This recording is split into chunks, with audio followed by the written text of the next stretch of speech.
आज के हमारे टॉपिक्स हैं set, operation, binary operation, group and ring. Actual में हम पढ़ना चाह रहे हैं रिंग के ऊपर।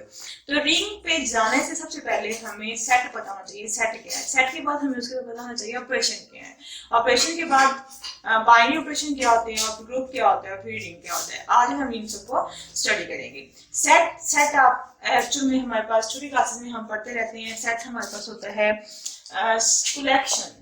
कलेक्शन किसकी होती है हमारे पास? एक्चुअल में हमारे पास कलेक्शन होती है डिस्टिंक्ट और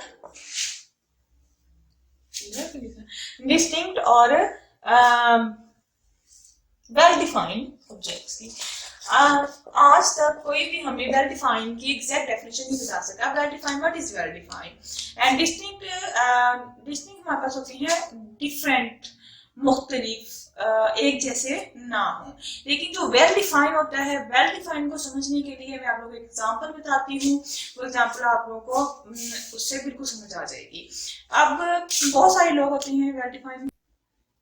अच्छा, वेल डिफाइन जैसे कि हमारे पास वेल डिफाइन की सारी जगह पे हमारे पास एक जैसा ही होना चाहिए। फॉर एग्जांपल, जैसे हमें पता है लाहौर एक शहर है, सबको पता है लाहौर एक शहर है, वो शहर ही रहेगा। वो यहाँ पे बैठे हैं, आप एशिया में हैं, यूरोप में हैं, कहीं भी चले जाएं, लाहौर एक पाकिस्तान में एक शहर है। जैसे पाकिस्तान एक मुल्क है तो वो एक मुल्क ही रहेगा हर जगह पे। वो कहीं और जाके पाकिस्तान कोई सिटी नहीं बन जाएगा, ठीक है। और जैसे कि हम इसके एग्जाम्पल ऐसे भी दे सकते हैं, क्लास में कोई एक बच्चा उर्दू में अच्छा है, ज़हीन है, ठीक है, लेकिन वो इंग्लिश में नहीं है। तो मतलब वो ज़हीन है, एक बुक में है, वो सब में नहीं है। या फिर अगर वो सारी क्लास में ज़हीन है तो वो पूरी यूनिवर्स में ज़हीन नहीं है। तो वेल डिफाइन के लिए हम ऐसे बताते हैं हमारे पास कि कोई चीज़ जो हर जगह पे सेम ही रहे, ट्रू ही रहे। जैसे कि ये मेरे पास एक स्केयर है, तो इसमें आप यहाँ बैठे हैं, या फिर आप अमेरिका बैठे हैं, या फिर आप किसी और कंट्री में, कनाडा वगैरह में चले गए हैं, तो ये एक स्केयर ही रहेगा, क्योंकि ये इंटरनेशनल लेवल पे हमारे पास डिफाइन हो चुका है। जैसे ये हमारे पास सर्कल है, इस तरह की जो भी शेप होगी जिसे हम सर्कल बोलते हैं, ये हमारे पास सर्कल ही रहेगी, ठीक है। ये हमारे जैसे शेप में ले लें, ये हमारे पास ट्राइंगल है, तो ये एक ट्राइंगल मतलब थ्री साइड वाली जो होती है वो हमारे पास ट्राइंगल होती है, उसी ट्राइंगल रहना है, ठीक है। अब इसके बाद हमारे पास ये था सेट। सेट की एग्जैक्ट हम डेफिनेशन ऐसे लिख सकते हैं। सेट, हम सेट की डेफिनेशन लिख सकते हैं, collection of well defined and distinct objects. इसी एग्जांपल में आपको वैसे बता देती हूँ। सेट ऑफ नेचुरल नंबर होता है हमारे पास, इसे हम एन से डिनोट करते हैं, और ये सेट हमारे पास शुरू होता है 1 2 3 और सो ऑन से। अच्छा, ये बात आपको मैं बता दूं, कभी भी जब भी हमने कोई सेट जो कि हमारे पास इनफाइनाइट सेट होता है, आप लोगों ने देखा होगा बहुत सारे लोग जो हैं वो इसको इनफाइनाइट को ऐसे लिखते हैं, जैसे कि 1 2 3, मतलब यहाँ पे बीच बहा डॉट्स लगा देते हैं। ये हमारे पास एक नोटेशन जो है, ये हमारे पास डिफाइन, वेल डिफाइन नहीं है, हर जगह पे ऐसे नहीं है। ये बहुत सारे लोग ऐसे ही लगा देते हैं, हम इसको ऐसे नहीं लगाएंगे। बल्कि जो हमारे पास इंटरनेशनल लेवल पे डिफाइन है, जो हमने चीज़ इनफाइनाइट होती है उसे शो करना है, ये आगे सो ऑन है, मतलब इसके आगे और भी सारे नंबर आ रहे हैं इसी तरतीब में, इसी पैटर्न में, उसको हम 3 डॉट से लिखते हैं। हम उनके लिए एक्स्ट्रा डॉट और ज़्यादा नहीं लगाते। ये भी हमारे पास एक इंटरनेशनल लेवल पे डिफाइन हो चुकी है। इस तरह से हमारे पास इवन नंबर का सेट है, आपको पता है वो 0 2 4 6 यहाँ से स्टार्ट होता है, और इसी पैटर्न में ये चलता जाएगा आगे, ठीक है। फिर उसके बाद हमारे पास होता है सेट ले लें, मैं आपको कहती हूँ कि सारे वोवल्स लेटर हैं उनका सेट, वोवल्स लेटर का सेट आ जाएगा हमारे पास। ये क्या होता है, ए ई आई ओ यू। अच्छा, सेट के अंदर एक बात होती है हमारे पास नोट करने वाली होती है, इसमें हम जो चीज़ें होती हैं उनको सेपरेट करते हैं कॉमा से, और इसमें हम कर्ली ब्रैकेट यूज़ करते हैं, और इसमें डिस्टिंक्ट ऑब्जेक्ट्स के मतलब मैंने आपको पहले भी बताया था, ये होगा कि ये नॉन रिपीटेड ऑब्जेक्ट होंगे, इसके अंदर रिपीटेड ऑब्जेक्ट नहीं होंगे। जैसे कि अगर मैं ये लिखूँ 1 1 2, तो ये मेरे पास किसी भी तरीके से सेट नहीं बनता। इसमें एक तो इनके ब्रैकेट्स जो हैं ये राउंड ब्रैकेट लगी हुई है, और दूसरा इनमें ये नंबर जो है रिपीट हो रहे हैं, ठीक है। तो ये हमारे पास एक सेट नहीं है। आगे चलते हैं हम ऑपरेशन के ऊपर। ऑपरेशन हमारे पास एक कॉरेस्पॉन्डिंग होती है दो सेट के दरमियान। इसकी एग्जैक्ट डेफिनेशन मैं आपको बताती हूँ यहाँ पे क्या होगी, उसके बाद हम इसको एक्सप्लेन करेंगे। जी, ऑपरेशन की हमारे डेफिनेशन यहाँ पे होगी calculating a value using operands and math operator. Operands are numbers that is 2, 3 and some numbers 9, 11 and math operators. What is math operators? Math operators are plus, minus, multiplication, division and all and square root and cube root, ये सारे हमारे पास etc, ये सारे हमारे पास क्या है, math operator हैं। और ऑपरेंड्स हमारे पास क्या होते हैं, ये हमारे पास नंबर्स होते हैं जो हम यूज करते हैं +2, -2, 3, 9, 11, 10, ठीक है। अब ऑपरेशन एक्चुअल में कॉम्बिनेशन होता है हमारे पास ऑपरेंड्स के और मैथ ऑपरेटर का, ठीक है। फिर उसके बाद जो चीज हमारे पास आती है वो एक अलग चीज होती है, लेकिन ऑपरेशन इन एक्चुअल हमारे पास कॉम्बिनेशन होता है, ठीक है। अब ऑपरेशन के बाद हम बात करते हैं बाइनरी ऑपरेशन की और ये यूनिटरी ऑपरेशन की। आपको पता है ऑपरेशन 2 टाइप्स के होते हैं, बाइनरी ऑपरेशन होता है, यूनिटरी ऑपरेशन होता है।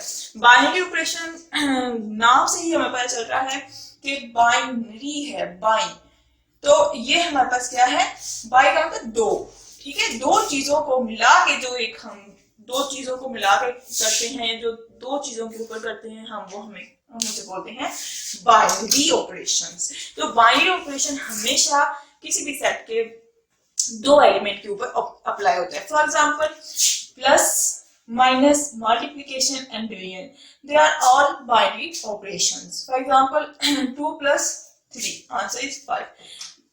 Here we use two numbers, two operands, 2 and 3. We cannot write +3. Obviously we can write, but not in operations manners. Okay, +3 doesn't mean any, have not any sense in operations. And the second one is unary operation. Unary operations. What are unary operations? Unary operation are single operator और single operation. इसका मतलब होता है हमारे पास कि ये एक हम सिंगल नंबर पे अप्लाई कर सकते हैं। फॉर एग्जांपल मैंने स्क्वायर रूट का ऑपरेशन अप्लाई करना है 4 के ऊपर, तो मैं इसको कर सकती हूँ, इसका आंसर मेरे पास आ जाएगा 2।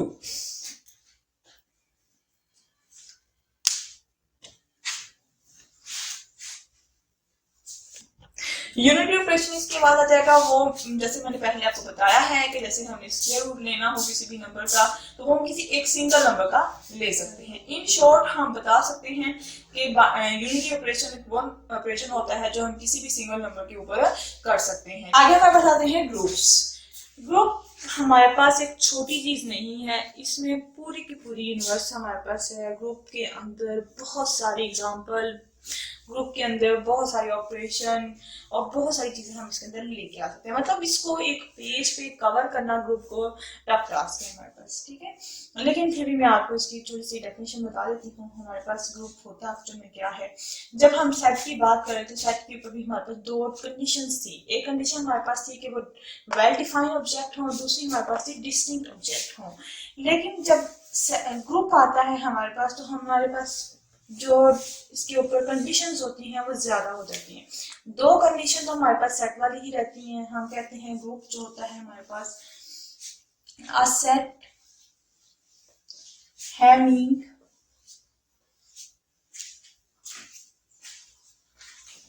a binary operation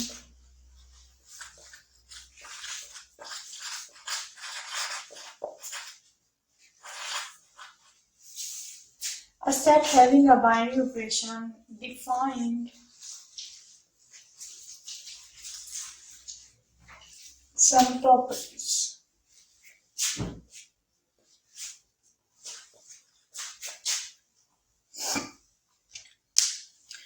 और वो प्रॉपर्टीज हमारे पास होती हैं। पहली प्रॉपर्टी हमारे पास होती है कि ग्रुप जो हो, जो सेट हो, वो उसमें वो हमारे पास क्लोज्ड हो। क्लोज्ड का मतलब होता है जैसे मेरे पास एक ये सेट है, नेचुरल नंबर का सेट है 1 2 3 4 और ये सेट हमारे पास है। इसमें अगर मैं इस नेचुरल नंबर के सेट के ऊपर जो बाइनरी ऑपरेशन है वो प्लस दूं, ठीक है। तो कोई भी दो नंबर मैं इसमें से ले लूँ 1 और 2 और उनको मैं प्लस करूँ तो इसका आंसर आएगा 3। इसका जो आंसर है वो भी इसके अंदर से बिलोंग करना चाहिए। क्लोज का मतलब एक्चुअल में ये है। आप लोग वैसे भी देखें क्लोज का मतलब ये होता है कि जो 2 लोग या 3 लोग या 4 लोग किसी एक ही जगह पे बिलोंग करते हैं तो वो आपस में क्लोज होते हैं। ठीक है। अब दूसरी इसकी प्रॉपर्टी हमारे पास है एसोसिएटिव लॉ। एसोसिएटिव लॉ इसके ऊपर हमारे पास फोल्ड करना चाहिए।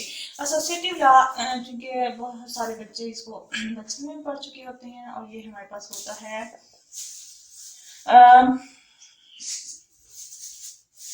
Replacement of pencils. जैसे कि मेरे पास अगर 2 नंबर हैं, 3 नंबर हैं a प्लस बी प्लस सी, और मैं आपको पहले ही बात कर रही थी जब मैंने नेचुरल नंबर का सेट लिखा है तो हम इसके अंदर ऑपरेशन जो ले रहे हैं वो प्लस कर लेते हैं। ठीक है।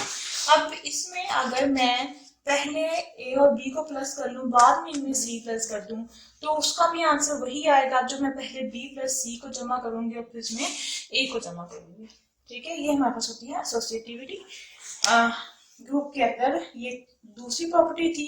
तीसरी प्रॉपर्टी हमारे पास ग्रुप के अंदर जो होनी चाहिए वो है इनवर्स। इनवर्स चूंकि आप लोगों के लिए थोड़ा अलग और नया लफ्ज होगा बिगनर्स के लिए, ये इनवर्स जो होता है इस लफ्ज का जो इस वर्ड का जो लफ्जी मतलब आता है वो हमारे पास होता है उलट, किसी भी चीज का उलट। जैसे कि आपको पता है 1 का विद रिस्पेक्ट टू एडिशन में इसका उलट देखूं तो वो -1 है। जैसे 1 ओवर जैसे 2 है, इसको विद रिस्पेक्ट टू मल्टीप्लिकेशन में इसका उलट देखूं तो वो क्या है 1 ओवर 2। तो इनवर्स मेरे पास जो होता है वो उलट होता है हमेशा हर चीज का। इसकी मैं एग्जैक्ट आपको वो बताती हूँ, एग्जाम्पल्स बताती हूँ वो क्या। इनवर्स हमारे पास होगा जैसे कि विद रिस्पेक्ट टू मल्टीप्लिकेशन या फिर विद रिस्पेक्ट टू मल्टीप्लिकेशन और विद रिस्पेक्ट टू सब्ट्रैक्शन हम बात करते होते हैं या एडिशन बात करते होते हैं इनवर्स की। चूंकि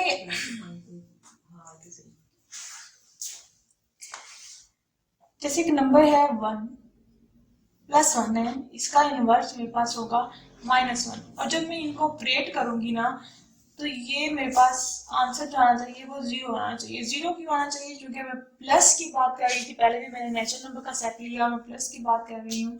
तो एडिशन जो सब्ट्रैक्शन हमारे पास ऑपरेशन है वो एडिशन का है, उसके मुताबिक हमारे पास इनवर्स हमें देखना है। उसके मुताबिक इनवर्स -1 इस तरह से बनेगा कि ये जो 0 है 0 हमारे पास आना चाहिए इन रिटर्न इनके ऊपर ऑपरेशन करने के बाद। ठीक है। तो 0 यहाँ पे वापस होती है एडिटिव आइडेंटिटी।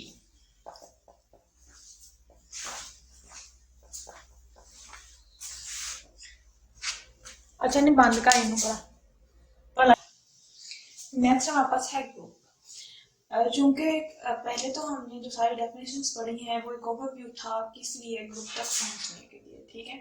ग्रुप तक पहुंचे हैं हम बाय डिफाइनिंग, ग्रुप तक पहुंचे हम कुछ डेफिनेशन करने के बाद। उसमें सेट था और ऑपरेशन की डेफिनेशन थी, बाइनरी ऑपरेशन की थी, हमारे पास डेफिनेशन थी। ठीक है। अब ग्रुप की डेफिनेशन हमारे पास है set having a binary operation static and forming four properties. वो प्रॉपर्टीज हमारे पास क्या है? Closure law, associative law, identity with respect to operation. In short हम कह रहे हैं। और तीसरा हमारे पास लॉ का वो हम बोलते हैं इनवर्स लॉ। इन शॉर्ट हम कह रहे हैं जो ग्रुप है उसको सबसे पहले क्या होना चाहिए? एक सेट होना चाहिए। अगर वो एक सेट है तो हम उसके आगे बात करेंगे वो ग्रुप है कि नहीं है। ग्रुप के लिए फिर आगे सबसे पहले हमने कोलेयर लॉ चेक करना है। कोलेयर लॉ हमारे पास होता है अगर कोई 2 एलिमेंट बिलोंग कर रही है सेट ऑफ रियल नंबर से, तो इनके ऊपर अगर मैं ऑपरेशन करूं तो जो इनका आंसर आएगा वो भी सेट ऑफ रियल नंबर से ही बिलोंग करना चाहिए। तो इसी एग्जांपल हम ऐसे लेते हैं जैसे मेरे पास रियल नंबर में एक नंबर 2 है और दूसरा नंबर मेरे पास 1/4 है। ठीक है। 2 और 1/4 जब मैं अगर मैं ऑपरेशन ले रही हूँ उसमें स्टेरिक जो मैं ले रही हूँ वो मैं एडिशन का ले रही हूँ, तो 2 + 1/4 जो होगा उसका जो अगेन आंसर आएगा रियल नंबर ही होगा। इसको हम ऐसे लिख सकते हैं 2 + 1/4। आप लोगों को पता है इसको जब हम ऐड करेंगे तो इसका क्या आंसर आएगा 9/4। 9/4 अगेन रियल नंबर। ठीक है, अब इसके बाद एसोसिएटिव लॉ। एसोसिएटिव लॉ हमारे पास गेम ऑफ पेंसिल्स होती है। इसमें अगर कोई 3 रियल नंबर है, 3 ABC जो नंबर हैं ये रियल नंबर हैं, और अगर मैं इनको लिखूं A + B + C, मतलब प्लस में यहाँ पे सॉरी लिख रही हूँ मैं, कोई भी ऑपरेशन लिख सकती हूँ। यहाँ पे स्टैटिक ऑपरेशन है, और पहले मैं जो ये स्टैटिक ऑपरेशन हूँ, पहले मैं 2 एलिमेंट्स के ऊपर 2 नंबर के ऊपर अप्लाई करने के बाद फिर मैं तीसरे में ऐड करती हूँ, वो पहले 2 नंबर हैं। फिर उसके बाद अब उनका जो आंसर होगा वो मेरे पास आंसर बराबर होगा अगर मैं पहले बी और सी के ऊपर ऑपरेशन कर लूँ फिर उसमें ए ऐड कर दूँ। फॉर एग्जाम्पल इसमें हमारे पास कैसे होगी, जैसे 2 + 3 + 4, अगर मैं ऑपरेशन ले रही हूँ प्लस का, तो पहले अगर मैं 2 का 3 प्लस कर लूँ फिर मैं 4 प्लस करूँ तो इसका आंसर क्या आएगा हमारे पास 9 आएगा। ठीक है, और अगर यही चीज मैं पेरेंथेसिस की जगह चेंज कर दूं, क्या करूं 2 + 3 + 4 यहाँ पे पेरेंथेसिस कर दूं, पहले मैं 4 में 3 प्लस करूं 7 हो जाएगा, 7 में 2 करूंगी ऐड, तो 20 का आंसर क्या आएगा 9 ही आएगा। तो दोनों तरफ आंसर सेम आता है। इसका ये मतलब है कि ऑपरेशन कोई 3 नंबर के ऊपर अगर हमने ऑपरेशन करना है तो चाहे वो पहले दोनों को ऑपरेट कर लें फिर तीसरे को कर लें, चाहे पहले आगे वाले 2 को कर लूं फिर पहले वाले को कर लूं, तो उसका आंसर सेम होगा। ये हमारे पास होता है एसोसिएटिव लॉ। एसोसिएटिविटी ऑलमोस्ट हर सेट के ऊपर, यूनिवर्स में हर सेट के ऊपर अप्लाई होती है। ठीक है, आगे हमारे पास most important thing in a group के अंदर किसी भी सेट के ऊपर ये प्लेयर प्रॉपर्टी और एसोसिएटिव प्रॉपर्टी होल्ड हो जाना इजी बात होती है, बहुत आसानी से हम देख सकते हैं। लेकिन आइडेंटिटी किसी हर सेट के ऊपर होनी बहुत आसान बात नहीं होती, क्योंकि बहुत सारे सेट हमारे पास हैं जिनमें आइडेंटिटी नहीं होती। पहली बात तो ये देख लें आइडेंटिटी होती क्या है। आइडेंटिटी हमारे पास होती है कोई भी चीज जो एक जगह पे है उसके ऊपर मैं कोई ऑपरेशन कर दूं, फॉर एग्जांपल मैं उसके ऊपर एडिशन का ऑपरेशन लगा दूं, मैं उसके ऊपर मल्टीप्लिकेशन का ऑपरेशन लगा दूं, तो वो जो नंबर या कुछ नंबर है वो कभी भी चेंज ना हो। अगर हम चीज की बात करें, फॉर एग्जांपल ये मेरे पास व्हाइट बोर्ड मार्कर है, अगर इसके ऊपर मैं कम फोर्स लगा रही हूँ, जैसे कि मैं सिर्फ इसको हाथ से ही प्रेस कर रही हूँ, तो ये बिल्कुल भी नहीं चेंज हो रहा। ठीक है, ये वैसे का वैसे ही रहेगा। तो मैं जितनी मैंने फोर्स लगाई है इसके ऊपर वो फोर्स इसके लिए क्या है एज अ आइडेंटिटी ऑपरेट कर रही है। और इसको हम ऐसे भी कह सकते हैं जैसे 2 दुनिया हमारे पास अगर हो, उनके दरमियान में दरवाजा हो, ठीक है, तो आप एक जगह से निकल के जब उस दरवाजे से निकल के आप अगली साइड पे जाएं तो आप वहीं पे खड़े हो, मतलब आपको लगे जैसे वो दरवाजा है, लेकिन आप जब उसमें से गुजरे हैं तो आप उस दरवाजे में से नहीं एक्चुअल में गुजरे, आप वहीं के वहीं खड़े हैं। ठीक है, ये आइडेंटिटी एज, फिर वो दरवाजा वहां पे एज आइडेंटिटी ऑपरेट कर रहा है। ठीक है, इसको हम मैथमेटिक्स की लैंग्वेज में कैसे लिखेंगे, मैथमेटिक्स की लैंग्वेज में आइडेंटिटी कोई नंबर मेरे पास कोई नंबर है ए जो कि बिलोंग करता है रियल से, इसके ऊपर एक ऐसा एक नंबर और है ई जो कि बिलोंग कर रही है आर से, if and only if a asterisk e, अगर मैं इसको राइट साइड से ऑपरेट करवाऊं या मैं ई को लेफ्ट साइड से ऑपरेट कराऊं ए के साथ, तो इसका जो आंसर आना चाहिए वो ए ही आना चाहिए। ये मेरे पास आइडेंटिटी, मतलब जो नंबर ए है वो ऑपरेट होके ई के साथ, मतलब बी के अंदर टक्कर लगा के या ई के अंदर से गुजर के या ई उसके ऊपर अप्लाई हुआ है, चाहे वो लेफ्ट साइड से हुआ है चाहे वो राइट साइड से हुआ, फिर भी ए का ए ही रहा है, मतलब वो चेंज नहीं हुआ है। ठीक है, तो इसी तरह से ई हमारे पास क्या है एक आइडेंटिटी है।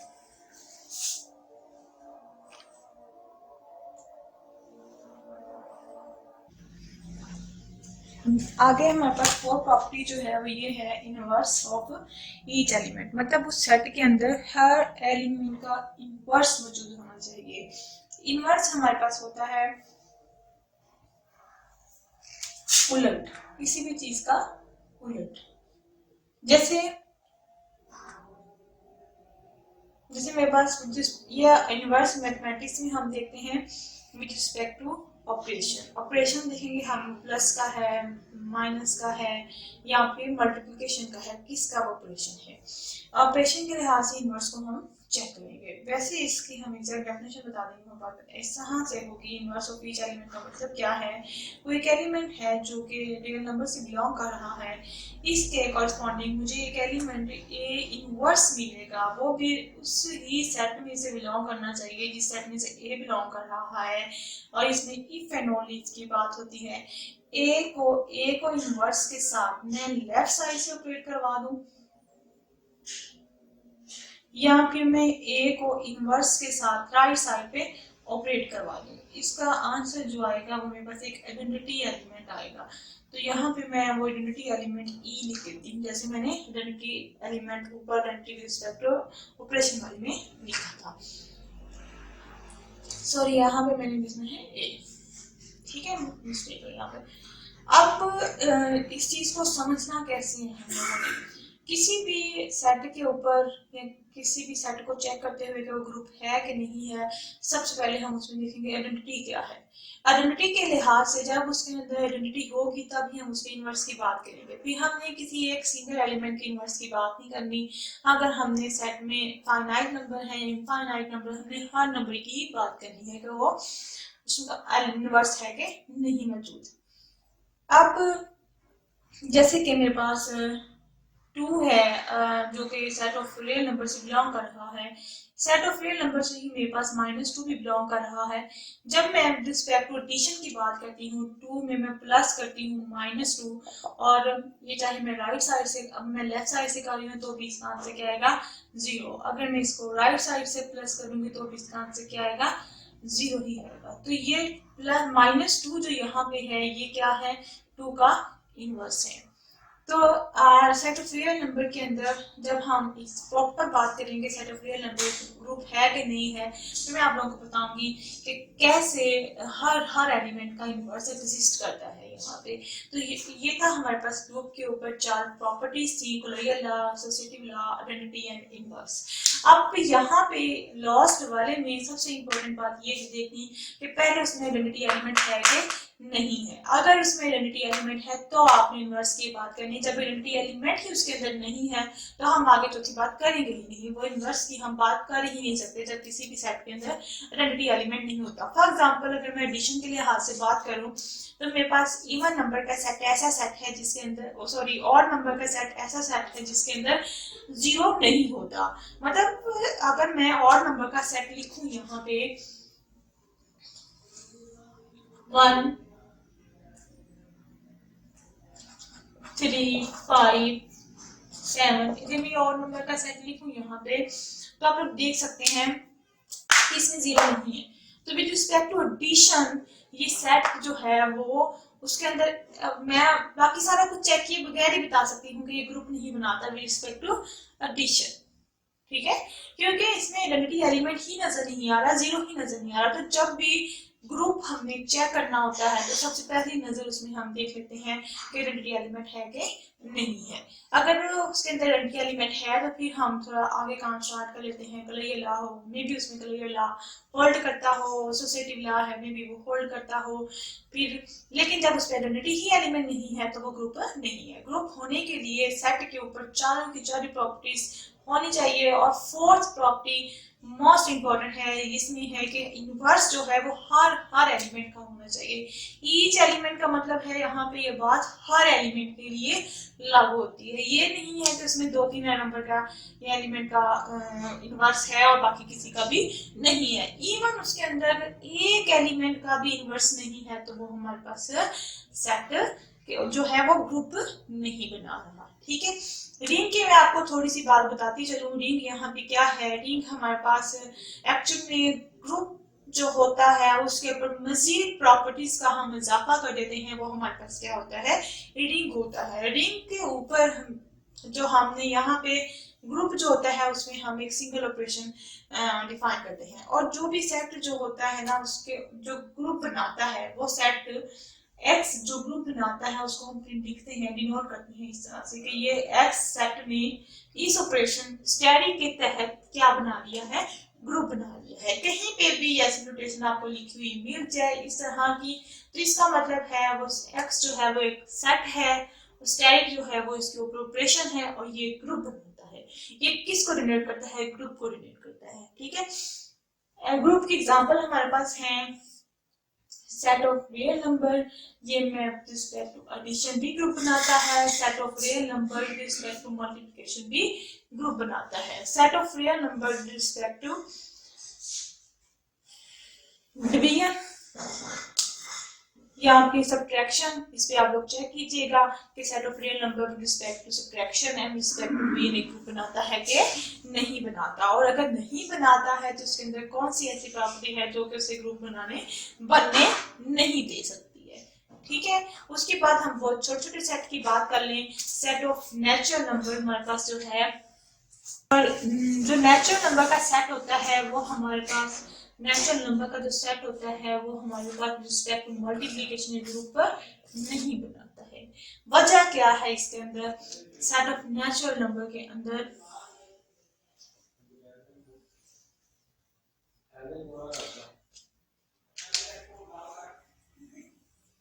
सॉरी यहाँ पे सेट ऑफ नेचुरल नंबर की बात नहीं करेंगे, हम यहाँ पे बात करेंगे होल नंबर्स की। होल नंबर जो होगा हमारे पास वो रिस्पेक्ट टू एडिशन ग्रुप बनाएगा, क्योंकि होल नंबर हमारे पास जीरो भी मौजूद है। लेकिन नेचुरल नंबर में हमारे पास नेचुरल नंबर ना ही एडिशन के साथ और ना ही मल्टीप्लिकेशन के साथ ग्रुप नहीं बनाता है। अच्छा, अगले वाले लेक्चर में आप लोगों को बताऊंगी ग्रुप के आगे मजीद और भी ग्रुप से पहले टाइप्स आती हैं, जिसमें गलोइयल लॉ अगर होल्ड करता हो तो वो सेट हमारे पास क्या कहलाता है। उसमें गलोइयल के साथ एसोसिएटिव लॉ भी होल्ड करता हो तो वो सेट हमारे पास क्या कहलाता है, नलिटी। या कोई सेट है उसके ऊपर तीन प्रॉपर्टी ये होल्ड करती हैं लेकिन इनवर्स होल्ड नहीं करता तो वो सेट क्या कहलाता है। ठीक है, और वो जो हमारा सेट जिसके ऊपर ये चारों प्रॉपर्टीज होल्ड करती हैं वो हमारे पास एक ग्रुप कहलाता है। लेकिन वो वाले सेट के नाम भी हमारे पास हैं जिसमें जस्ट ये लॉ होल्ड करता हो या फिर एसोसिएटिव लॉ होल्ड करता हो, ये दोनों होल्ड करते हों, और तीसरा अगर यहाँ पे थर्ड वाला भी हो, इन दोनों के साथ ये थर्ड वाला भी होल्ड करता हो तो ये क्या कहलाते हैं, हम अगले लेक्चर में आपके साथ ये डिस्कस करेंगे। Thank you.